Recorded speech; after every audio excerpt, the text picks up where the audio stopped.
Hi, Mystery Recapped here. Today, I'm going to explain a Korean fantasy film called The Miracle. Spoilers ahead. Watch out and take care. The story surrounds a pair of opposite twins, Soo-mi and Ri-na. Soo-mi is shy and likes to spend time locked up in her room. She is also overweight and has no self-confidence. As a hobby, she sings on live streams under the name Sexy Diva. Over the years, she has accumulated many fans and followers, but no one has ever seen her face. Every time she goes live, the comments assume how pretty she must be. But Soo-mi knows that if she shows her face, her popularity will rapidly decline. In contrast, her sister Ri-na lives the dream of every young Korean girl. She is the visual of a popular girl group, Miracle Girls. She is signed to a label and has millions of fans worldwide, known for her beauty and dance. Ri-na hardly knows how to sing. Still, she is the most popular member of the group. Her bandmates do not like her because she is arrogant and rude. One day, their manager informs them that Ri-na has been called to film a commercial video with a popular male singer, Hae-seong. The other girls are disappointed since Ri-na gets more opportunities than them, even though they are much better singers. Later that day, a couple of reporters come to the girls' home to interview Ri-na's family. However, Ri-na asks Soo-mi to stay in her room during the interview, ashamed of her looks. When asked if she has any siblings, Ri-na claims that her elder sister studies abroad and is rarely home. Soo-mi hates her sister because of her unlikable personality. Despite being twins, they do not share anything about their lives with each other and are always arguing. One thing that Soo-mi despises more than her sister is her school. Her classmates bully her so much that she always keeps account of the days left to graduate. Unfortunately for her, the group of bullies also has a popular guy named Gyo-seok, who she is madly in love with. Last year, around the same time, Soo-mi had decided to confess her feelings to Gyo-seok and bought him a gift, but the bullies caught her with it and read the love letter out loud. Soo-mi still hasn't gotten over the embarrassment of being rejected in front of everyone, but her feelings for Gyo-seok haven't changed. Somewhere else, Ri-na goes to the set of the commercial and meets a fellow idol, Hae-seong. He is even more arrogant than Ri-na and likes to think of himself as a musician more than an entertainer. Knowing that Ri-na is only famous for her looks, he is extremely rude to her. Ri-na acts as the director asks her to, but to Hae-seong, the concept of the commercial sounds dumb. He refuses to take part in it and leaves his manager to do the damage control. Because of his pickiness, Ri-na is also removed from the commercial. She returns home crying and cursing at him. Meanwhile, Soo-mi is hanging out in their front yard with their family dog. When she isn't looking, it runs outside the house and disappears. Soo-mi spends the entire day looking for it and finds an older woman unconscious on the ground. She takes it upon herself to carry the poor woman to her house. Impressed by her kindness, the woman brings her inside and reveals that she is a tarot reader. On being asked to pick a tarot card, Soo-mi chooses the rarest one of them all. According to the woman, it is supposed to grant her a wish. Although skeptical, Soo-mi thinks of exchanging lives with her sister. But then she changes her mind and asks for the ability to never gain weight. The woman gives her a necklace as a present before seeing her off. While returning home with her dog, Soo-mi suddenly passes out. At the same time, Ri-na, who is in the middle of a dance rehearsal, also falls unconscious. When the sisters wake up, they are by each other's beds in a hospital. Strangely enough, their mother calls them by different names. Confused, they look at each other and are shocked to see that they have somehow exchanged their bodies. They immediately run outside and hit their heads with a rock, trying to switch back, but the stupid idea doesn't work. While brainstorming other plans, Soo-mi's eyes land upon the necklace the tarot reader gave her earlier. She remembers that she had subconsciously asked to exchange lives with her sister and rushes to the lady's house. On reaching the place, they find out that the lady has gone on a vacation and won't return for a month. The news is devastating for both sisters, who will now have to live as the person they hate the most for the next month.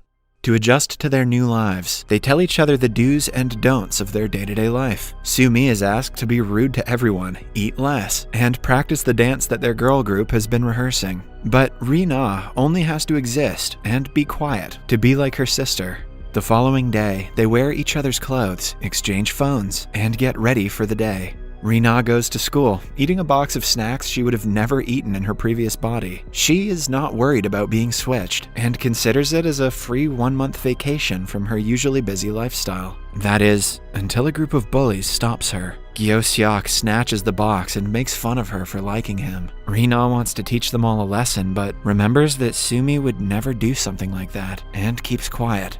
Meanwhile, Sumi goes to the company for a final rehearsal of their comeback show. Being the most popular one in the group, she is given the prettiest clothes and first priority. However, when it is time to perform, she gets nervous and messes up the dance. Hae-seong, who is watching the performance, laughs at her lack of talent. After the rehearsals, they will have to perform live. Nervousness gets the best of Sumi, and she breaks down crying in the bathroom. She holds the necklace and wishes to do her best in the final performance. Lo and behold, when she finally has to perform, she doesn't forget a single step. However, the main vocalist and her rival forget the lyrics in the middle of the live broadcast. To help her, Sumi sings in her place and steals the show. Even Hae-seong is surprised to hear her actually sing well. After the show, she accidentally falls into his arms. Unlike Rina, Sumi is mesmerized by his beauty. He puts her down before going to the stage and performing a song, while Sumi stares at him in endearment. At home, Rina is mad that Sumi sang well, because after going back to her body, people will expect her to do the same. Sumi promises to do her worst the next time, but then Hae-seong texts her, asking her to record a duet with him. Rina remembers him being arrogant the last time, and wants Sumi to do her best and teach him a lesson. At school, Rina discovers Sumi's journal and reads it. She soon finds out what her sister goes through on a daily basis due to the bullies. The next time she bumps into them, she makes sure to insult one of the girl's makeup. When the girl tries to slap her, Rina restricts her hand, surprising everyone. Gyo-seok comes forward to humiliate her for liking him for the 100th time, but Rina, in turn, calls him ugly and walks away. He is left stunned by the sudden personality change, and even finds it attractive. Humans are so weird. At the same time, in the company, Hae-seong texts Sumi to come to the rooftop. He apologizes for being rude to her during the commercial, and discusses what song they should duet. They seem to have similar taste in music, which makes it easier to choose. In the end, Hae-seong pulls her into an embrace, asking her out on a date. In the following scene, the couple is in the studio, mixing and recording the song. While listening to the end result, they end up kissing. At home, the sisters sit down to talk about their day. Since both of them did things the other one wouldn't approve of, they lie to each other. Rina is distressed that they still have 15 days to switch their bodies, but Sumi has started falling in love with Hae-seong and doesn't feel like changing. Before going to sleep, she wishes that the tarot reader never comes back from vacation. Starting the next day, she meets Hae-seong on the rooftop every chance she gets. She enjoys the little time they have together to the fullest. Meanwhile, Rina continues reading Sumi's journal. A flashback shows us that Sumi had gone for several musical show auditions. She was recognized for her talent, but only during blind auditions. Many directors would bluntly call her names and dismiss her talent because of her looks. This makes Rina realize how unfair the world is to the so-called ugly people. Her classmates, who usually bully her, are dancing to her song during recess. When Rina laughs at them, they challenge her to do the same. She surprises everyone by performing better than all of them. Gyo-seok starts looking at her differently after the incident. The next day, Sumi is using Hae-seong's computer when she finds out that he watches her singing live streams. It gives her hope that he might like her, even when she goes back to her normal body. At the same time, Rina is going through Sumi's computer. She finds the Sexy Diva livestream channel and accidentally starts a stream with her face in front of the webcam. Several comments flood in, making fun of her looks, and she loses many of her subscribers. At night, Sumi cries herself to sleep, wishing to the necklace that everyone forgets about the livestream.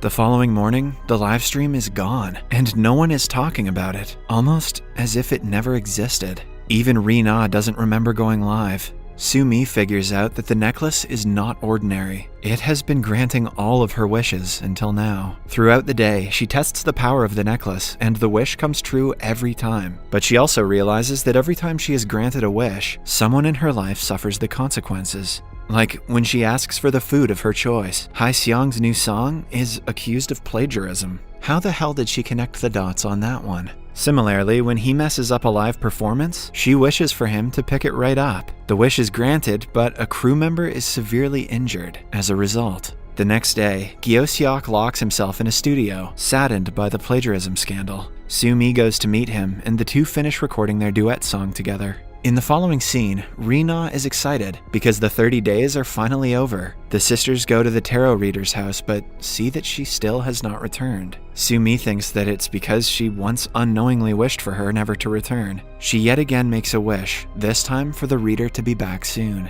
As a consequence of the wish, a dating rumor about her and Hae-seong is spread in the media. Rina finds out about the rumor and is furious. They get into a fist fight in the middle of a parking lot and have to be separated by Hae-seong. He pushes Rina to the ground, telling her to stay away. However, the gesture makes Soo-mi believe that he is only in love with Rina's pretty face.